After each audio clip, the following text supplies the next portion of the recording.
I've been a husband and a father long enough to know the loud fights aren't the ones that end you. It's the quiet decisions made without you. Last Monday, I walked into the kitchen and saw an envelope on the counter, property papers, meeting notes, everyone's signatures, except mine. Linda didn't yell. Ryan didn't argue. They just said, "Dad, you don't need to worry about this stuff anymore." That's when it hit me. Since when did I become a spectator in my own family? If that lands in your chest, like share and subscribe. It didn't start with one big argument. It never does. It started with small moments, ordinary ones, the kind you don't think are worth fighting over. A contract on the table, papers spread out, neat and confident. I glanced at the numbers and pointed to a paragraph near the bottom. I said we should slow down, that the land wasn't just land, that once it was gone for good. Ryan barely looked up. He said the market was hot. That waiting was how people missed opportunities. Another afternoon, another conversation, this time about water rights. I mentioned an old clause most people skipped past: groundwater access tied to long-term extraction. I said it sounded simple until the wells ran dry. Ryan laughed, not cruelly, just dismissively. He told me things were different now. That technology had solved those problems, that I was worrying about yesterday's issues. Linda was the hardest one. She listened longer than the kids did. She always does. I asked her to take a breath before signing anything. Just one day, one more look. She sighed the way someone sighs when they're tired of being careful. She said we couldn't keep hesitating forever, that I always saw the risks first, that I never just trusted things to work out. That's when the words started to repeat. You're always negative. You make everything heavier than it needs to be. You don't see how things work anymore. No one raised their voice. No one insulted me outright. But after a while, every sentence landed the same way, like I was an obstacle, like I was slowing them down just by being there.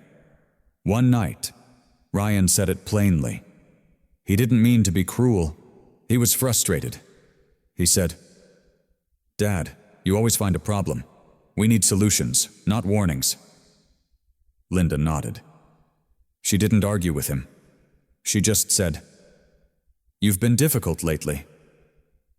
Difficult. That word stayed with me longer than the conversation did. Because difficult how exactly? For reading what's written. For remembering what happens after the excitement wears off. I didn't push back. I didn't raise my voice. I just stopped talking as much. And here's the part that's hard to admit.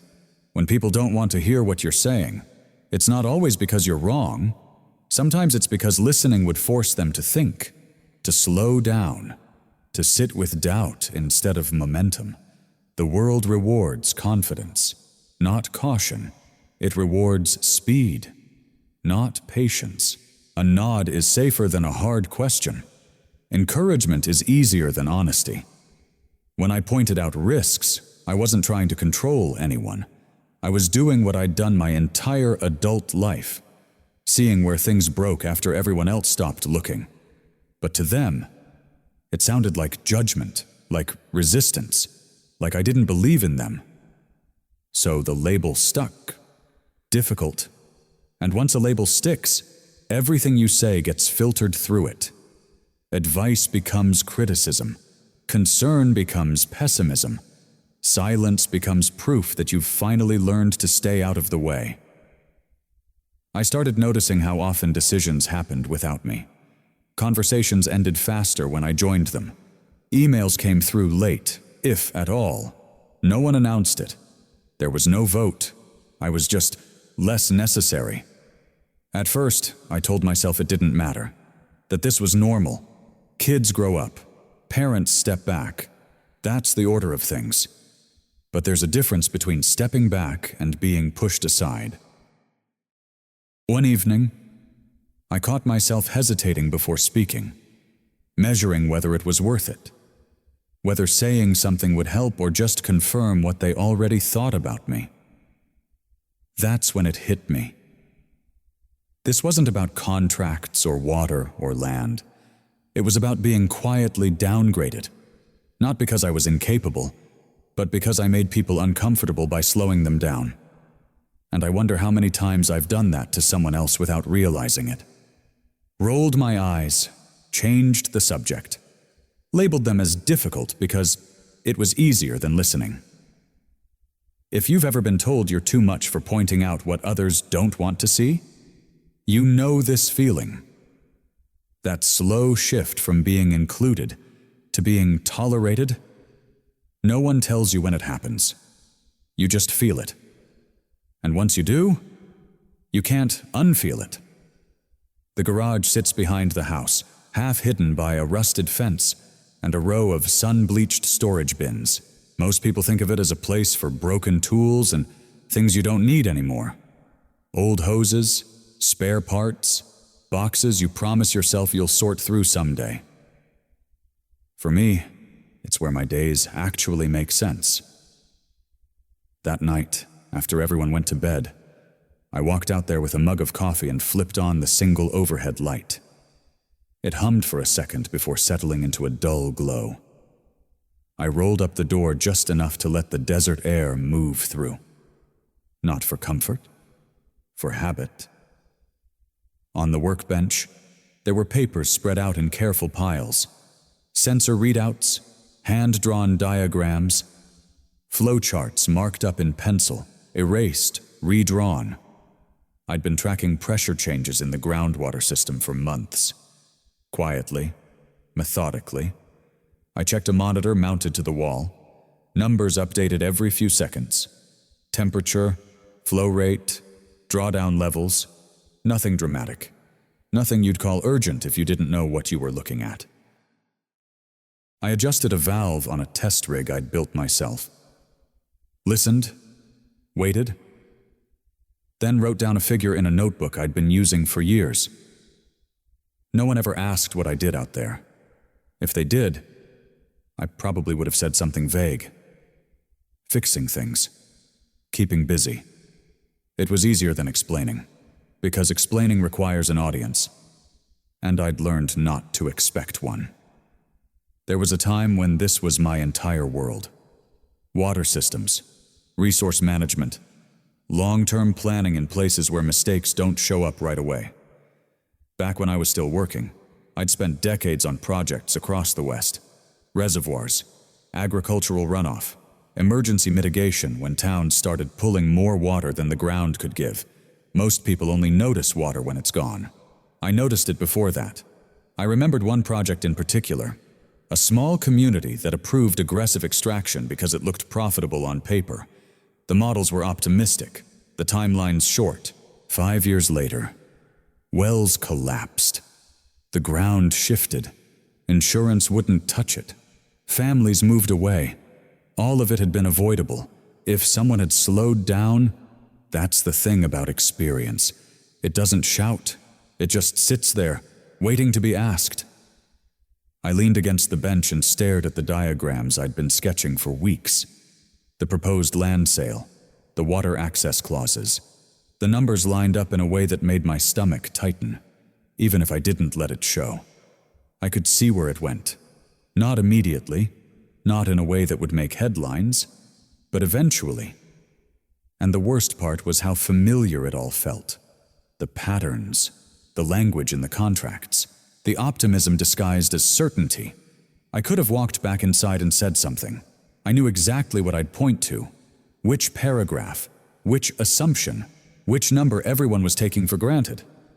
But I didn't. Not because I didn't care, because I'd said things before, and no one had listened. There's a moment you reach, after enough conversations end the same way, where you stop offering context, you stop explaining your reasoning, you stop raising your hand, not out of spite, out of efficiency. I shut down the monitor and wiped my hands on a rag. The silence in the garage was clean, honest, no nodding, no polite interruptions, no looks exchanged over my shoulder, just the work, I sat down on a stool and opened an old folder. Reports from years back. Case studies I'd kept for my own reference. I flipped through them slowly, not searching for reassurance, just confirming what I already knew. The risks weren't theoretical. They were documented. The garage wasn't a secret. Anyone could walk in. Anyone could look at what I was doing. But value has a way of disappearing when no one thinks to ask about it. Inside the house, decisions were being framed as progress, as momentum, as confidence. Out here, progress looked different. It looked like patience, like running the same numbers twice, like knowing when a system was being pushed past its tolerance. I turned off the light and closed the door behind me. At the kitchen table, the paperwork was still there, stacked neatly, ready. No one noticed the dirt on my hands. No one asked why I'd been out so late. And that was the moment something shifted. Not anger, not resolve, just clarity. They weren't ignoring me because I was wrong. They were ignoring me because they didn't know what they were missing. And the question that started to form wasn't about whether I should speak louder.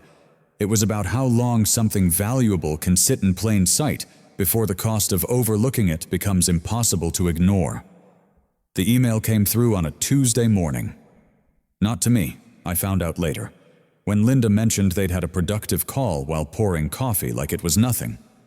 She said the paperwork was moving forward, that everyone felt good about it, that it was time. I asked what paperwork. She hesitated just long enough to answer without looking at me. The land agreement, the water access contract, final review before signatures. I waited for the part where she said they wanted my input. It didn't come. Instead, she said, Ryan's handling it. The lawyers are confident. That was how I learned there had been a meeting, not a dramatic one. No raised voices, just a video call. Faces in little boxes, decisions made efficiently. My name never mentioned. Later that day, I checked my inbox. Nothing. No invite, no summary, no follow-up. It wasn't an accident. The next morning, Ryan left early. He wore the jacket he saves for important days. I watched him grab his keys, already halfway out the door before I could ask where he was going. Signing, he said. One word. Then the door closed. Linda stayed behind. She moved through the house quietly, picked up a pen from the counter, put it back down, straightened papers that didn't need straightening. I stood there and said nothing. By noon, the documents were signed. I knew because I saw the folder on the dining table when I came back from the garage. Thick, official, my name absent everywhere it mattered. That was when I sat down and read the fine print carefully. All of it. The land transfer wasn't the real issue. Land can recover. It takes time, but it recovers. The water clause didn't. The agreement allowed extraction beyond seasonal recharge rates. On paper, it looked safe. The numbers were averaged, spread out, optimistic. In reality, it meant stress fractures in the aquifer, slow collapse, sinkholes that wouldn't show up for years. I'd seen it before. Once the pressure drops below a certain threshold, the damage isn't reversible. You can stop pumping. But the ground doesn't rise back up. The water doesn't come back the same way. And it wouldn't just affect us. Neighboring farms, wells down the road. A community that didn't even know a decision had been made about their future. I closed the folder. Inside the house. Everything was calm, quiet, even. The kind of quiet people mistake for peace. No one asked what I thought. No one asked what I knew. That night, Linda told me they'd done what was best for everyone, that moving forward felt lighter without constant second-guessing. I nodded. Ryan called later. He sounded relieved. Said the deal was clean, that it would open doors. that I'd worry less once I saw the results. I didn't argue. I didn't raise my voice. I didn't point out the paragraph he'd missed. Instead, I walked back into the garage and pulled out older reports. Similar contracts, similar promises, similar outcomes. Every page confirmed the same thing. The decision they'd made without me wasn't just a family matter. It was irreversible. And that's the moment the stakes changed. This wasn't about being excluded from a meeting. It wasn't about pride. It was about knowing something was wrong and realizing that staying silent would make me part of it. I stood there with the documents spread out on the bench, the hum of the sensor monitor steady in the background, numbers ticking forward, time moving whether anyone paid attention or not. Inside the house, my family believed the hard part was over. Outside, I could already see where it ended, and for the first time, the question wasn't whether they respected me. It was whether I could live with myself if I let this happen, simply because no one had asked me to speak. That night, I didn't go back into the garage. I stayed inside, sitting at the kitchen table long after everyone had gone to bed. The house made its usual noises, pipes settling, the hum of the refrigerator, familiar sounds that used to mean safety. I kept thinking about the folder on the table, the signatures, the ease with which everything had moved forward once I was no longer part of the conversation. And for the first time, I asked myself a question I hadn't wanted to ask before. If I keep quiet, what am I teaching them? Not what am I losing? Not whether I'm being treated unfairly? What lesson am I handing down just by staying silent? I thought about Ryan. Smart, capable, certain. I'd always been proud of how confident he was. But confidence doesn't come from knowing everything. Sometimes it comes from never being challenged, if I say nothing. I'm teaching him that speed matters more than understanding. That authority comes from momentum, not responsibility. That the loudest voices get to decide what happens to everyone else. I thought about Linda, how much she values peace, how often she smooths things over by absorbing the discomfort herself. If I stay quiet, I'm teaching her that harmony is more important than truth, that it's acceptable to trade long-term consequences for short-term calm. And then there was the part I didn't want to face. If I stay quiet, I'm teaching them how to treat me, that my role ends when I become inconvenient, that my experience is optional, that my silence is consent. People like to say silence is maturity, that walking away is wisdom, and sometimes it is. Sometimes choosing not to engage is the healthiest option you have. But there's a line most people don't talk about. When silence stops being patience and starts becoming permission. I'd crossed that line without noticing. At some point, not speaking up stopped being about avoiding conflict and became a kind of endorsement, a quiet nod that said, "This is fine. You can proceed." That realization didn't come with anger. It came with something colder, clearer. I wasn't being excluded anymore. I was participating through absence. The next morning, I watched Ryan leave for work. He waved from the driveway, smiled, completely unaware of the calculations running through my head. Linda asked if I wanted coffee. I said yes. Then I said no. Then I said I'd get it myself. Small movements, ordinary choices, but something had shifted underneath them. I realized that by trying so hard not to be difficult, I'd made it easier for everyone else to ignore the difficulty of what they were doing. And that's when it stopped being personal. This wasn't about my pride or my relevance. It was about responsibility. I'd spent my career preventing problems that didn't announce themselves until it was too late. I'd stood in rooms where everyone wanted good news. Knowing bad news was the only honest option. I'd never stayed quiet then. So why was I doing it now? Because it was family. Because I didn't want to be seen as controlling. Because I didn't want to fracture relationships that had taken decades to build. But avoiding fracture isn't the same as protecting something. Sometimes it just delays the break. I stood up from the table and looked out the window toward the back of the house, toward the garage, toward the place where I kept all the things no one asked about anymore. The data was still there. The documents were still valid. The risks hadn't changed just because I'd been quiet about them. And neither had my responsibility. Silence, I realized, had become the easier option, not the right one. Not because I wanted to win an argument, not because I wanted to be heard for the sake of being heard, but because letting this go forward untouched would mean I'd chosen comfort over integrity. I would be teaching my family that knowing better doesn't obligate you to act, that avoiding tension is more important than preventing harm. And that wasn't a lesson I was willing to leave behind. So I made a decision, not to confront, not to accuse, not to demand my seat back at the table. I decided to stop mistaking silence for virtue, and to find a way to stand up that didn't require raising my voice at all.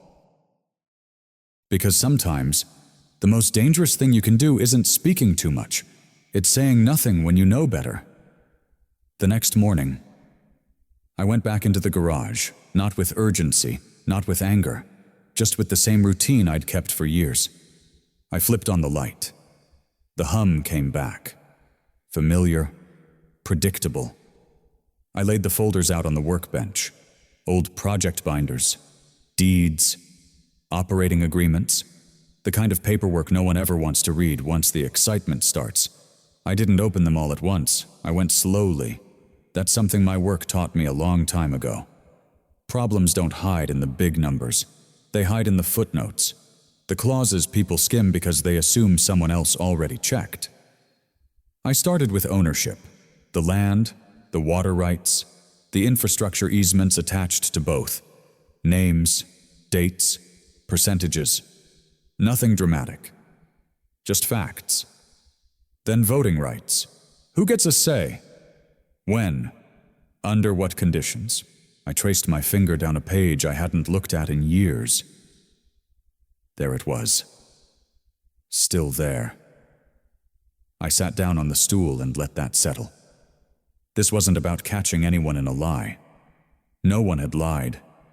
They'd just moved fast. Faster than they should have. Faster than the system was built to allow. That's the thing about real leverage. It doesn't announce itself. It sits quietly until it's needed. I pulled up my laptop and opened a folder I hadn't touched since retiring. Old reports, environmental assessments, flow models, numbers I knew by heart. I didn't feel triumphant. I didn't feel vindicated.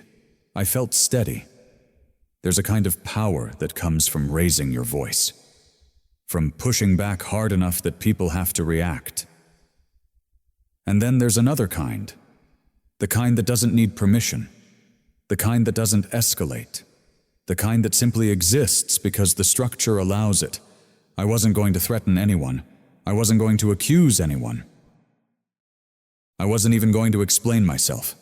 All I had to do was place the right information in the right place. That's something no one prepares you for. How much stronger systems are than arguments. How little emotion matters once a process is activated. I drafted an email. Short, neutral, no adjectives. I referenced a clause, attached documentation, requested a review. I read it twice, then a third time. No blame, no commentary, just facts. Before sending it, I paused. Not out of doubt. Out of respect. This wasn't a weapon, it was a boundary. When people talk about power, they imagine confrontation, raised voices, slammed doors, someone walking away humiliated. But that kind of power burns fast, and it leaves damage behind. This was different. This was clean. Clean power doesn't need witnesses. It doesn't need applause. It doesn't even need agreement. It works because the system recognizes it. I hit send. Then I shut the laptop and turned off the light. Inside the house, Linda was on the phone. I could hear her laughing. Ryan's car pulled out of the driveway. Life went on, completely unaware that something had shifted underneath it. That's how it usually happens.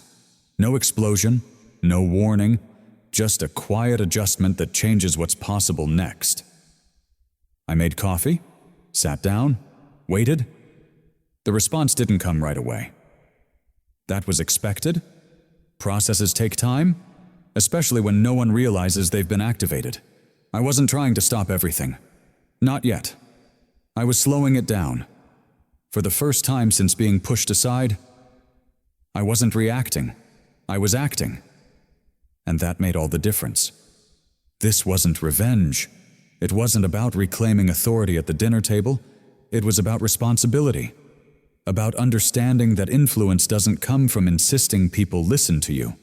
It comes from knowing where the levers are and touching them carefully.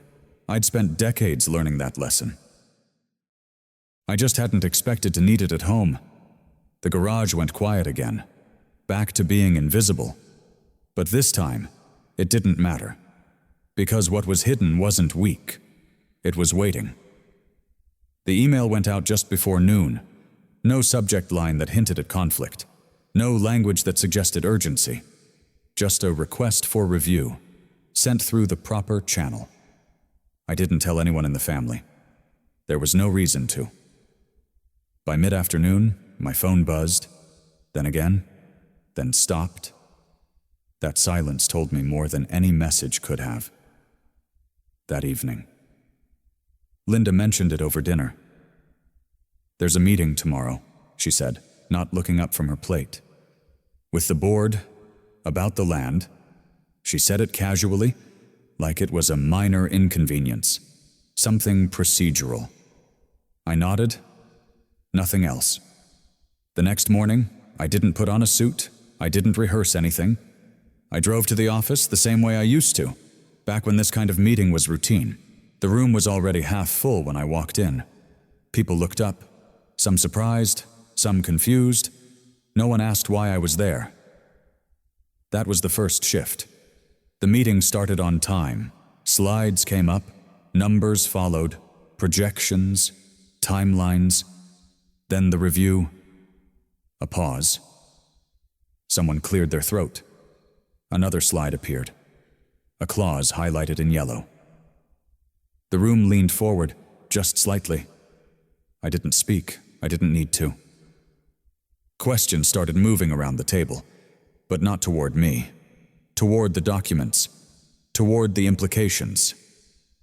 What happens if this triggers a drawdown limit? Who holds approval authority if the environmental threshold is crossed? Is this contingency already active? No one raised their voice. No one accused anyone of anything. The process did what it was designed to do. At one point, someone finally turned to me. "Ethan, you're listed here." I nodded. Nothing more. Another pause. Then a different question. Quieter this time. "How much control does that give you? I let them finish reading before answering." "Enough," I said. That was it. No explanation, no defense. The room shifted again. Not dramatically, just enough to change the direction of the conversation. The deal wasn't canceled, not yet, but it couldn't move forward, not without revisiting assumptions everyone thought were settled. The meeting ended the way these meetings always do, with action items, with follow-ups, with a request for additional review. People filed out slowly. A few avoided eye contact. A few nodded politely. Linda stayed behind. She didn't look angry. She looked unsettled. I didn't know. She said. I believed her. Ryan came in next. He stopped just inside the door, took in the empty chairs. The quiet. "You could have told us," he said. I waited. "Told you what I asked, that you were still involved, still mattered." He didn't finish the sentence. That was the moment. Not when the clause was revealed. Not when the vote stalled. That was the real reversal. They hadn't been betrayed. They'd been mistaken. They'd assumed absence meant irrelevance. They'd confused silence with surrender. I didn't correct him. There was nothing to correct. The meeting hadn't restored my authority. It had exposed a misunderstanding they'd built everything else on. I gathered my papers, slowly, the same way I always do. As I stood to leave, someone said, "We'll need your input moving forward." I nodded. Not in agreement. In acknowledgement, outside. The sun was bright. Too bright for what had just happened. My phone buzzed again. This time, a message from Linda. "Can we talk tonight?" I put the phone away. For years, I'd been treated like an obstacle, like a complication, like someone whose experience was outdated. Now, without a single argument, that narrative had collapsed. Not because I demanded respect, but because the structure required it. That's what unsettles people the most. Not being challenged, being reminded that power doesn't always announce itself. Sometimes, it waits. And when it moves, it doesn't make noise.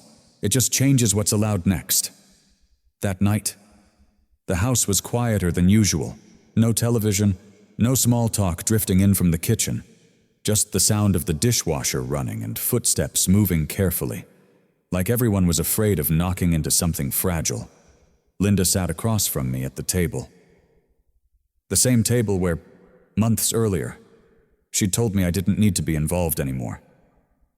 She folded her hands, unfolded them, then said my name. "I'm sorry," she said. Not quickly, not dramatically. Like she'd practiced the sentence but still wasn't sure where to put the weight. I didn't answer. Ryan came in next. He stood instead of sitting, one hand on the back of the chair. I should have listened. He said, "I thought you were just being cautious." I didn't realize he stopped himself. Didn't realize what? That I still mattered. That I still knew what I was doing. That I still had leverage. Claire sent a message later. Longer than the others. Softer. More careful. "We didn't mean to push you out. We just thought you were done with all that." Done. That word stayed with me. I looked at the 3 apologies laid out in front of me, each sincere in its own way. And a question surfaced that I couldn't ignore. If none of this had happened, would these words exist? If there had been no meeting, no stalled deal, no reminder of where I stood in the system? Would anyone be sitting at this table tonight? Would anyone feel the need to explain themselves? It's an uncomfortable question. Not because the answers are cruel, but because they're honest.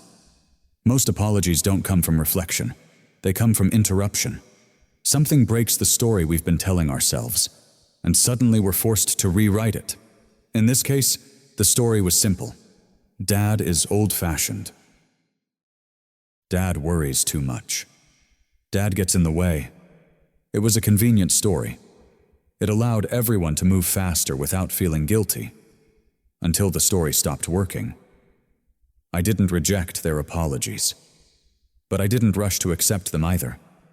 Not because I wanted to punish anyone, but because I needed to know what they were apologizing for hurting my feelings or for misjudging my place. There's a difference. One is emotional. The other is structural. If the respect only exists when there's power behind it, then it isn't respect, it's caution. And caution fades the moment the threat is gone. That's why I didn't say much that night. I listened. I watched how carefully they chose their words, how often they checked my face for a reaction. That told me more than the apologies themselves. This wasn't about winning. It was about clarity. I needed them to understand something without me having to explain it, that my silence before wasn't permission. It was patience, and patience runs out quietly. Later, alone in the garage again, I asked myself the same question from the other side. If they had apologized without the meeting, would I have believed them I wasn't sure? That uncertainty mattered, because it meant the real work hadn't started yet. Power can force attention, but it can't manufacture understanding. That has to come after, if it comes at all. The next morning, Linda asked if I wanted to join her for coffee, not because she needed my approval, Because she wanted my company. That was new. Ryan asked a question about the land. Not defensively, not rushed, just curious. That was new too. These were small things. But small things are where real change starts. Still, I stayed careful. I didn't mistake momentum for resolution. Apologies are easy when the ground has shifted. Respect is what happens after the ground settles. I wasn't invisible anymore. But I didn't want to be visible only because I'd reminded them what I could do. I wanted to be seen because of who I was. That takes time and patience. The same patience they'd mistaken for weakness. So I waited, not to test them, but to see what stayed when the urgency faded. Because the hardest question isn't whether someone will apologize when they have to. It's whether they'll remember when they don't. After everything settled, I kept thinking about something bigger than our family, because what happened to me wasn't rare. It just happened to be visible. There are people everywhere who slowly disappear while still being alive. Not because they did something wrong, but because time moved forward and no one adjusted their way of seeing them. They stopped being asked, stopped being consulted, stopped being interrupted mid-sentence because someone younger thinks they already know the ending. Most of them don't complain. They adapt. They speak less. They choose their moments carefully. Until eventually there are no moments left to choose. And from the outside, it looks like they've gone quiet by choice. But silence isn't always peace. Sometimes it's exhaustion. Sometimes it's the realization that explaining yourself takes more energy than being ignored. I've met men who spent 40 years building things, only to be told they were out of touch the moment the language changed.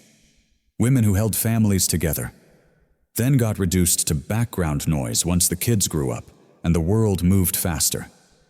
They're not bitter. They're just tired of proving they still belong. And here's the part we don't like to admit. A lot of respect is postponed. We tell ourselves we'll listen later, when there's more time, when things slow down, when the moment is right. But time doesn't wait for permission. Not everyone gets a dramatic reversal. Not everyone gets a meeting that forces people to pay attention again. Some people fade out quietly, assuming they'll be remembered for what they were, not for what they still are. And that's the part that hurts the most, being valued in past tense. I started noticing how often we use that language. He used to be sharp. She was great at that. They don't really get it anymore, as if understanding has an expiration date. As if experience decays instead of compounding. For younger people watching this, I want to say something gently. When someone older slows the conversation down, it's not always resistance. Sometimes it's depth. When they hesitate, it's not always fear. Sometimes it's pattern recognition. They've seen outcomes you haven't reached yet. And for those watching who see themselves in me, who've been pushed to the edge of the frame, this isn't a message about fighting back louder. It's about recognizing your own value before someone else confirms it. Not everyone has time to wait until they're proven right. Not everyone gets a second chance to be heard. That's why this matters beyond one family, one deal, one moment. Because respect delayed is often respect denied. If this story made you uncomfortable, it might be because somewhere in your life, someone is getting quieter, not because they ran out of thoughts, but because they don't think anyone is listening anymore. Sometimes all it takes to stop that slide is one question, one pause, one choice to treat someone like they're still part of the present, not a leftover from the past. We don't lose people all at once. We lose them gradually. In conversations they're not invited into, decisions made without them, assumptions that replace curiosity, and by the time we realize what's missing, it's often too late to bring it back. Not everyone has the luxury of waiting to be seen. That's the truth I keep coming back to. And once you notice it, you start seeing it everywhere. I didn't walk away after that meeting. I didn't slam doors or make speeches. I went home with the same keys in my pocket and the same family name on my mailbox. What changed wasn't my place in the house. It was the line around it. I didn't punish anyone. I didn't remind them of what they'd done. I didn't ask for apologies on a schedule. I simply stopped pretending that respect was optional. That's the part people miss. Standing up doesn't have to look like anger. It can look like clarity. It can sound calm. It can be as simple as saying, "This is where the boundary is." For a long time, I thought keeping the peace meant shrinking myself, saying less, asking later, letting things slide. I told myself that was maturity. I told myself it was love. But peace that depends on one person disappearing isn't peace. It's convenience. And convenience always has a cost. It just sends the bill to the quietest person in the room. So I didn't change who I was. I changed what I would accept. I stayed present. I stayed involved. I stopped agreeing to be invisible just to keep things smooth. Respect, I learned, isn't something you earn after you prove your value. That version never ends. There's always another test, another condition, another moment where the goalpost moves. Real respect has to come first. Before the results, before the leverage, before anyone feels embarrassed or impressed. Without that, relationships turn into negotiations, not connections. I didn't rebuild anything with force. I didn't tear anyone down. I didn't walk out. I stayed. But I stayed differently. I stopped absorbing disrespect quietly. And something interesting happened. Once the boundary was visible, the tone changed. Conversations slowed down. Questions came back. Not because I was louder, but because I was no longer optional. This isn't a story about winning. It's about refusing to lose yourself to silence. It's about understanding that dignity doesn't require drama. It requires consistency. If you're watching this and thinking about someone in your life who's gotten quieter, don't wait for a crisis. Don't wait for proof. Ask them what they think. Ask them what they see. And if you're the one who's been shrinking, who's been told to be easier, simpler, quieter, hear this clearly. You don't need permission to take up space respectfully. You don't need to shout. You don't need to prove anything. You just need to stop crossing your own line for the comfort of others. Families survive not because no one ever pushes back, but because boundaries make room for trust. Respect isn't what comes after power. It's what keeps power from becoming abuse. I didn't ask my family to choose sides. I asked them to see me fully. And in doing that, I finally saw myself clearly too. This is where the story ends, but it's not where the work ends. Because respect isn't restored once. It's practiced every day in small choices, quiet moments, and honest pauses. So I'll leave you with the same question I had to face. Is there someone in your life who's slowly disappearing? Not because they're done, but because no one is listening anymore. Maybe it's a parent, a partner, a colleague, or maybe it's you. The choice isn't dramatic. It's simple. Notice, pause, invite them back into the conversation before silence becomes permanent. Because once someone learns to live without being heard, it takes more than apologies to bring them back. It takes intention, and intention starts now. That's the part no one tells you. Silence doesn't scream when it leaves. It just doesn't come back. Pay attention while you still can. It matters more than you think, and it always has. That's all. Thank you for listening, and for being willing to notice what's easy to miss before it's gone. It starts with awareness, and it ends with someone feeling seen again. That matters deeply.